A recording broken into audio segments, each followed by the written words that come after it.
শাড়ি পেয়েছো কই? আরে পাশে পাশে ভাবের জন্য জলিল ভাই এই শাড়িটা নিয়ে আসছে।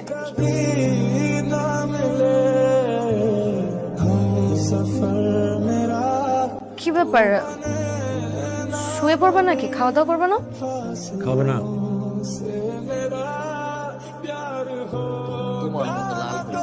কি বলেন ভাই?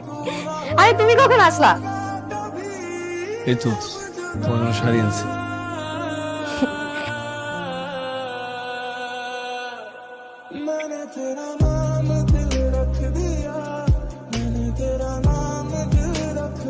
রাস্তাঘাট তো দেখি ভালোই চিনছো।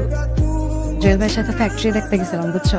এই পাশেই একটা ফ্যাক্টরি আছে, তুমি আমার বলছে যে আমিও করতে পারবো।